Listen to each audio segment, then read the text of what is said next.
News update.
Good evening and welcome to Carnival News Update. I am Elizabeth Tessie Okemukoko.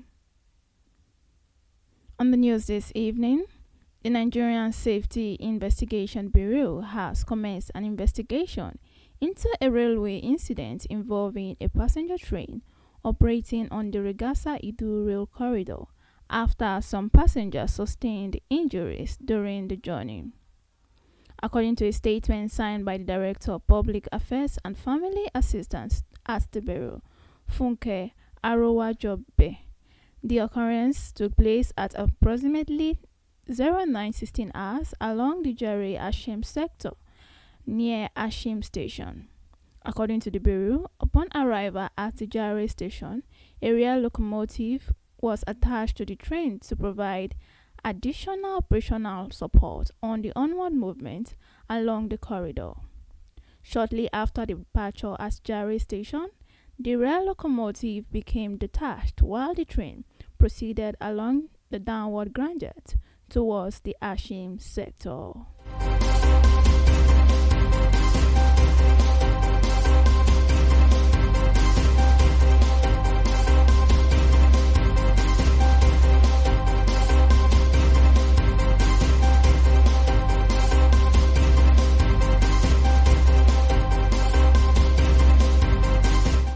In the meantime, the federal government has been urged to urgently rehabilitate and operationalize the abandoned Bostal Training Institute, Ungwo, to support survivors of gender-based violence and juvenile offenders.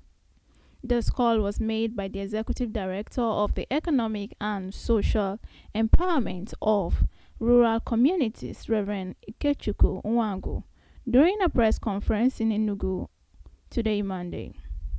The event, held in collaboration with the Oyo State GBV Task Force, formed part of the activities marking International Women's Day 2026. Speaking on the theme, Breaking the Circle of Gender-Based Violence, Survivor-Centered Services and Community Engagement in Oyo State, Nwangu lamented that the Ungwa facility was the only one among the 4 Bostal homes in Nigeria, others located in Ilorin, Kaduna and Abeokuta, that had remained abandoned.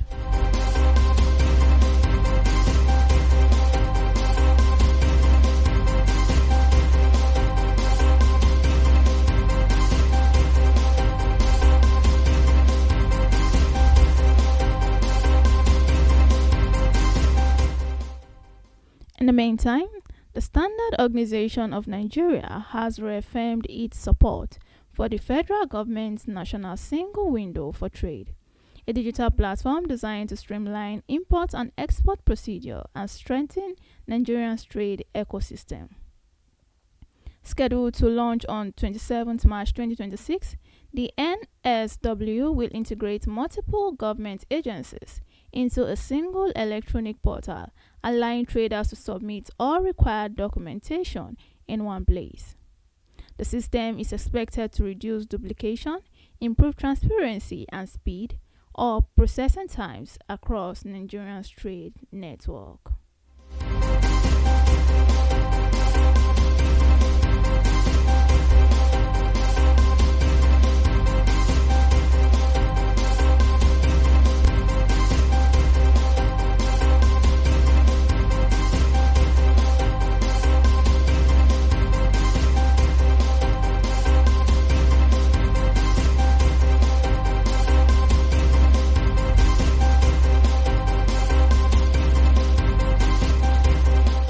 Now on to the foreign scene.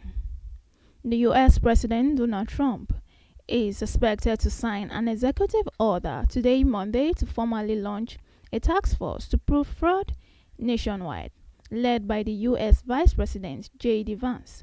White House spokesperson Carolina disclosed this to newsmen. Trump and Vance are scheduled to sign the order at the White House according to the president's schedule. This comes after Trump has previously tasked Vance with leading administrative efforts to investigate fraud in Minnesota. The forthcoming order will investigate fraud across the country. The New York Post, citing a document describing the order, singled out California, Illinois, New York, Maine, and Carolina as U.S. states with insufficient and fraud oversight.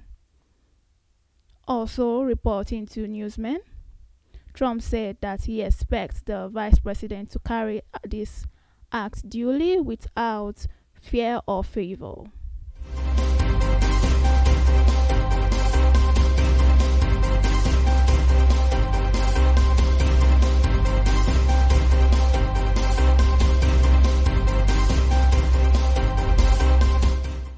Lastly, on to the world of sport. The Nigerian National League (NNL) has announced a date and venue for the 2025-2026 Super 4 tournament. The tournament is expected to run from Friday 1st to 8th May 2026 at the Reno Stars Stadium in Ekene. The Super 4 tournament will determine the overall winner of the league season following the completion of the league campaign. The format differs from the previous seasons when the Super 8 tournament was used to determine the promotion to the Nigerian Premier Football League (NPFL).